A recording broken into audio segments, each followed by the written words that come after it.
मंगी, उनको उसके लिए सिफारिश की है, नॉमिनेट किया उनको टू बी द जज ऑन फेडरल अपील्स कोर्ट। अगर यूएस सेनेट जो है इसको अप्रूव कर देगी तो मंगी साहब का नॉमिनेशन जो है वो हो जाएगा और फिर ये फेडरल अपील्स कोर्ट के अंदर जज लग जाएंगे। And he is going to be the first Pakistani and first Muslim to be there. ये पढ़े हुए हैं जी, अगेन जो हम बार बार कहते हैं, तालीम तालीम तालीम। He has studied in Harvard University and Oxford trained ये लॉयर हैं। He is going to be the first one to be at the US appellate court. और ये जो है, he is a partner in US law firm Patterson Belknap Webb and Tyler LLP. और इन्होंने जो है 2000 में ज्वाइन किया था ये लॉ का जो सर्किट है यहाँ पे, after graduating from Harvard law school with LLM. और उसके बाद he is the member of society of Lincoln's in London. He holds the first class degree in law from Oxford university and mostly ये known है for taking up the religious freedom cases for the Muslim community in US. पिछले 2 साल से Biden साहब ने बहुत सारे मुसलमानों को और खासतौर पे पाकिस्तानियों को नॉमिनेट किया डिफरेंट पोजीशंस पे। अभी कुछ अर्सा पहले उन्होंने नॉमिनेट किया था जाहिद एन कुरैशी को। ये एक और पाकिस्तानी मुस्लिम थे जिनको के नॉमिनेशन किया गया था फेडरल डिस्ट्रिक्ट कोर्ट के लिए, और फिर सेनेट ने जब इसका कॉन्फर्मेशन दिया था तो फिर इनको जजशिप दी गई थी न्यू जर्सी के अंदर।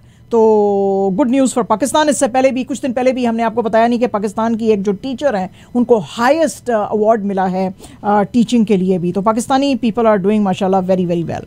पाकिस्तान के लिए एक और अच्छी खबर है, री इलेक्ट हुआ है Pakistan to the executive board of UNESCO for 4 years term from 2023-2027। Pakistan के जो परमानेंट डेलीगेशन टू यूनेस्को है बेस्ड इन पेरिस, उन्होंने कहा जी कि this is the highest position that we have got.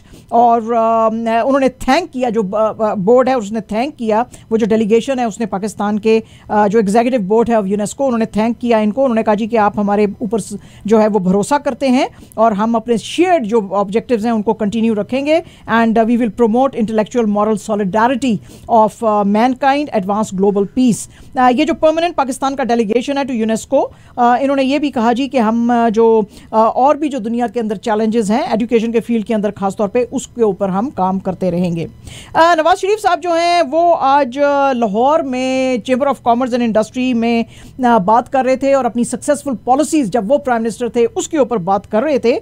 और उन्होंने कहा कि मुल्क के अंदर इस वक्त बहुत ज़्यादा प्रॉब्लम्स हैं और उन्होंने कहा जी कि बिजनेसमैन जो हैं उनको हम सहूलत देना चाहते हैं और हमारी वो पॉलिसीज़ थी जिसकी के वजह से इंडिया जो है इतनी बड़ी पावर बना और हमारे अपने मुल्क में जो है उसको नकार दिया गया। उन्होंने कहा जी कि 2013 से 2017 में जब मैं पाकिस्तान का प्राइम मिनिस्टर था तो Pakistan 24th best economy consider किया जाता था और हमने 4 साल तक यूएस डॉलर को 104 रुपीस के ऊपर रखा था। अगर मेरी पॉलिसीज चलाई जाती तो इस वक्त जो है पाकिस्तानी रुपी अगेंस्ट यूएस डॉलर 40 से 50 रुपीस के बीच में आया होता। 1998 में जब मेरी गवर्नमेंट ने न्यूक्लियर धमाके किए थे तो सारी इस्लामिक दुनिया ने पाकिस्तान की तरफ देखा था एज अ प्रोटेक्टर। और आज हम जो है $1 बिलियन के लिए IMF के सामने रो रहे हैं और पॉलिसी रेट भी जो है वो 6.5% था मेरे ज़माने में, इस वक्त जो है इट इज़ एट 22%। तो इस एनवायरनमेंट में बिजनेस कैसे किया जा सकता है? हमारे लोगों ने ही पार्लियामेंट को और प्राइम मिनिस्टर्स जो हैं उनको नुकसान पहुंचाया और एक ऐसे आदमी को हुकूमत दे दी जिसकी की वजह से आज भी सिस्टम जो है सारा सफ़र कर रहा है। प्रेसिडेंट आरिफ अलवी साहब का जी एक इंटरव्यू हो रहा था और उनसे पूछा गया कि अगर नवाज शरीफ साहब जो हैं वो बन के आए प्राइम मिनिस्टर फिर से तो क्या आप उनको ओथ एडमिनिस्टर करेंगे? तो डॉक्टर आरिफ अलवी साहब ने कहा कि मैं बिल्कुल दूंगा क्योंकि ये मेरी ड्यूटी है। हालांकि इनका ताल्लुक जो है PTI की इमरान खान साहब की पार्टी से है, लेकिन इन्होंने कहा कि नहीं, मुझे अपनी कॉन्स्टिट्यूशनल ड्यूटी पूरी करनी पड़ेगी और अगर जनरल इलेक्शंस हुए जो कि मैं सोचता हूं कि वक्त पे ही होंगे तो फिर मुझे जो है इनको ओथ देना पड़ेगा अगर पाकिस्तान के लोगों ने इनको प्राइम मिनिस्टर चुना। इसके अलावा उन्होंने कहा जी कि जो लेवल प्लेइंग फील्ड के बारे में आपका क्या ख्याल है? तो उन्होंने कहा जी कि चाहे PTI है, चाहे PMLN, चाहे PPP और चाहे कोई भी अदर पार्टी है, ये इलेक्शन कमीशन ऑफ पाकिस्तान का काम है कि वो लेवल प्लेइंग फील्ड दे। और उन्होंने जुडिशरी की बहुत तारीफ़ की। उन्होंने कहा कि मैं उनकी और पॉलिटिकल लीडर्स को भी वैसे सलाम पेश करता हूँ कि एक वो टाइम के ऊपर राज़ी हो गए हैं और अब February 8 को जनरल इलेक्शंस होंगे। बीबी जरदारी साहब ने आज कहा है जी कि वाह वाह वाह क्या बयान दिया, मैं तो मेरा दिल किया अगर मेरे पास होते मैं चूम लेती हूँ उनको। है हाँ, वो मेरे लिए तो बच्चे ही हैं ना बीबी जरदारी साहब। तो बीबी जरदारी साहब ने कहा है जी कि जितने भी पुराने जो हैं पॉलिटिशियंस, उनको मैं कहना चाहता हूं कि घर पे बैठें। आज ये पीपीपी वर्कर्स कन्वेंशन जो एबटाबाद में हो रहा था उस पर बात कर रहे थे और उन्होंने कहा जी कि अब ये मुल्क जो है यूथ के हाथ में देना चाहिए।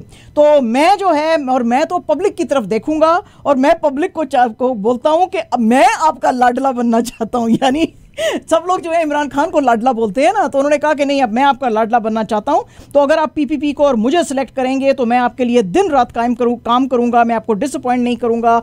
और 70% जो पाकिस्तान की पॉपुलेशन है वो यूथ है, तो यूथ को अपना फैसला फ्यूचर का खुद से करने दें। और अगर हमारी पार्टी आई फिर से पावर में तो हम बेनज़ीर इनकम सपोर्ट प्रोग्राम के फंड्स को और रेज करेंगे और नए सोशल प्लान्स जो है उसको इंट्रोड्यूस कराएंगे। तो पायन, जिस वक्त आपने ये कहा कि ओल्ड पॉलिटिशियन घर बैठे, तो उसमें आपके वालिद साहब भी आते हैं, तो अपने वालिद साहब को आपने दिया। तो यानी कि बीबी जरदारी साहब, आपने आज जो मैसेज दिया ना वो आपने ये दिया कि पाकिस्तान पे सिर्फ मेरा खानदान हुकूमत करने आया है। पहले मेरे नाना जी प्राइम मिनिस्टर थे, फिर मेरी माँ थी प्राइम मिनिस्टर, फिर मेरे वालिद साहब प्रेजिडेंट बने, हुण तुसी मैनू प्राइम मिनिस्टर बनाओ, क्योंकि सिर्फ पुटवा ने करना है पाकिस्तान ते हुकूमत, और तो सारे पागल के बच्चे उस मुल्क में बैठे हुए हैं ना, और कोई नहीं कर सकता। बस गवर्नमेंट आपके लिए है। आप यानी आप कह रहे जी मैं अवाम की खिदमत करना चाहता हूँ। भाईजान, अगर अवाम की खिदमत करना चाहते हैं उसके लिए प्राइम मिनिस्टर बनना ज़रूरी नहीं है। आपने तो अभी सैलाब आए थे तो आपके ना आपके वालिद ने चवानी तक नहीं दी सैलाब वालों के लिए। अभी इतना कुछ जुल्म हो रहा है वहाँ पे पैलेस्टाइन में, आप लोग क्या कर रहे हो उसके लिए? कोई आप रैली कर रहे हो मुस्लिम कंट्रीज़ को, कोई खुद आपने कोई बड़े मोर्चे निकाले हैं, क्या आप कर रहे हो हैं जी? तो इसलिए भाईजान, सिर्फ हुकूमत में आके आप पाकिस्तान का भला नहीं कर सकते, आप वैसे भी कर सकते हो अगर आप करना चाहते हो। अच्छा जी, खैर।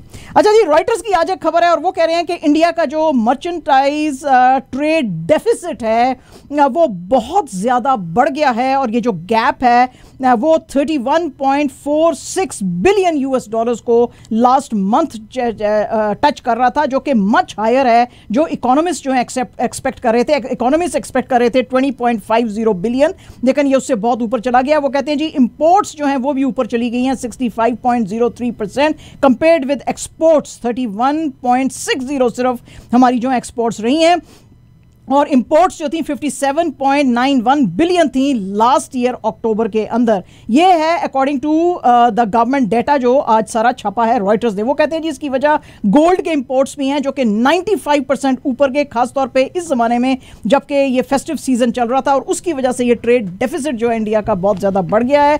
टोटल जो गोल्ड की इंपोर्ट्स थी वो 7.23 बिलियन के करीब थी, और वो कहते हैं जी कि इंपोर्ट्स बहुत तेज़ी से ऊपर जा रही हैं हिंदुस्तान की, 12.3% से ऊपर गई हैं इन 13 months to 65.03 billion, and it is outpacing growth in merchandise exports that is 6.2%। 11 months में 33.6 बिलियन को ये अक्टूबर में टच की थी। इसके अलावा इनकी एक्सपोर्ट्स जो हैं चाइना के साथ भी डिप कर गई हैं 28% to 15.32%, और पहले जो थी ये राइज की थी टू 98.51 बिलियन लास्ट फिस्कल में। इसके अलावा वो कहते हैं जी अब ये नज़र आ रहा है कि इंडिया का सबसे बड़ा ट्रेडिंग पार्टनर जो है वो अब यूएस है। इसमें जो बायलैटरल ट्रेड है वो 128.55 बिलियन यूएस डॉलर्स को कर रही है, लेकिन ओवरऑल एक्सपोर्ट्स जो है वो कॉन्ट्रैक्ट की हैं बाय 244.89 बिलियन यूएस डॉलर्स। तो ये जो है खतरे की घंटी है हिंदुस्तान के लिए।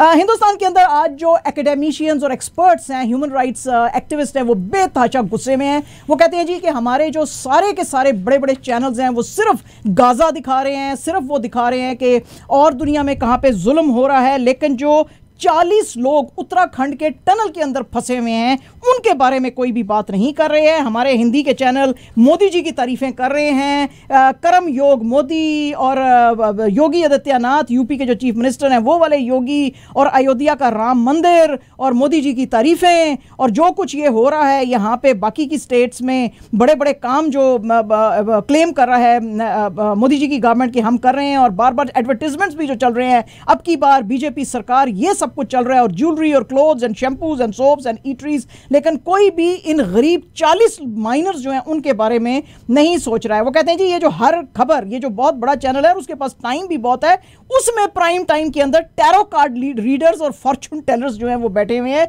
और जो इतना बड़ा मुद्दा एट होम है उसके बारे में कुछ ख्याल नहीं कर रहे हैं। बहरहाल अथॉरिटीज़ ने इसके ऊपर बात करते हुए कहा जी कि हमने अब एडवांस मशीनरी जो है वो दिल्ली से मंगवा ली है, वो अब इसको ड्रिल करेगी और एक पाइप मोटा सा डालेगी अंदर, जिसकी वजह से ये लोग क्रॉल करके बाहर आ सकेंगे। लेकिन हम अभी तक हमने ऐसा नहीं किया कि इनका ख्याल नहीं किया, इनको फूड और वगैरह हम सब कुछ जो है वो पहुंचा रहे हैं।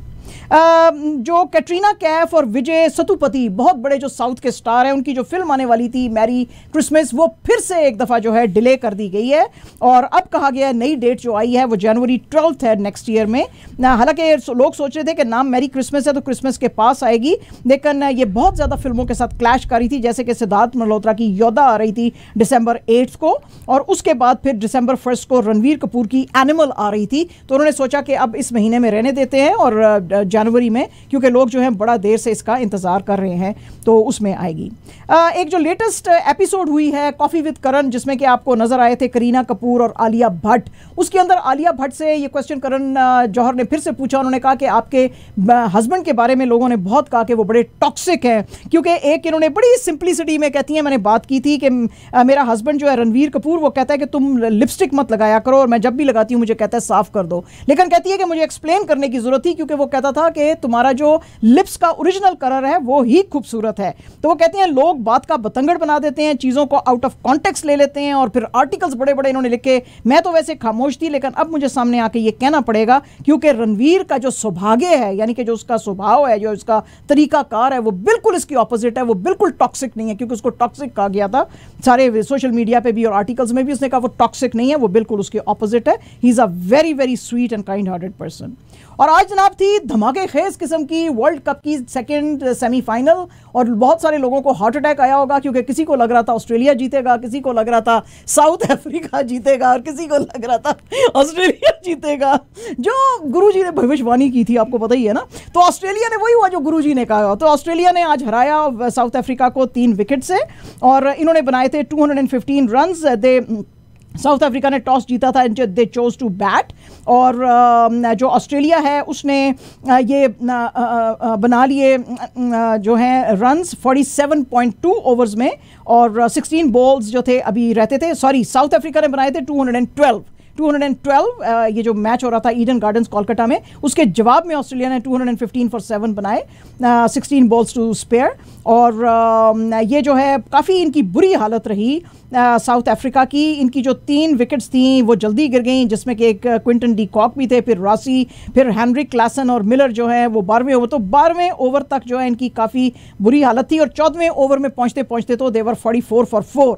फिर उसके बाद मिलर और क्लासन जो हैं उन्होंने 95 रन्स का फॉर 113 बॉल्स एक सहारा दिया। क्लासन जो हैं वो 47 फॉर 48 पे आउट हुए 31 फर्स्ट ओवर। मार्को जेनसन जो थे वो उसी के बाद एकदम से नेक्स्ट बॉल में वो भी आउट हो गए और जेरल्ड कोटी और मिलर जो हैं उन्होंने फिर 53 runs for 7th wicket partnership बनाई। कोटी जो है वो फिर 19 पे आउट हुए। ऑस्ट्रेलिया के लिए ट्रेविस हीट ने बनाए 62 फॉर 48 बॉल्स, स्टीव स्मिथ ने 30, डेविड वार्नर ने 29, जॉश इंग्लिश ने 28 और इस तरह से ये मैच जो है आज ऑस्ट्रेलिया ने जीता और अब उसका फाइनल में मैच है इंडिया के साथ।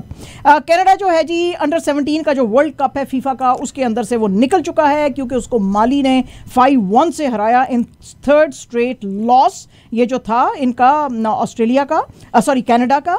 और कनाडा जो है इससे पहले भी जो खेले थे स्पेन से उसमें 2-0 से हारे थे और उज़्बेकिस्तान से 3-0 से हारे थे। So now they are out of the FIFA under 17 world cup. And इसके साथ बैड न्यूज़ पाकिस्तान के लिए भी है। सऊदी अरेबिया ने जो है पाकिस्तान को 4-0 से हराया in second round of 2026 FIFA World Cup qualifiers at Al Fateh stadium इन अल अहसा। लेकिन फिर भी लोगों ने आज बहुत तारीफ की कि at least Pakistan is developing a football team as well. तो ये थी न्यूज़, ये थी हमारी न्यूज़ें। और उसके बाद अब हम जाएंगे सिकंदर बख्त साहब की तरफ। बहुत ही ज़बरदस्त आज उन्होंने बातें की और बगैर किसी फिल्टर के। एक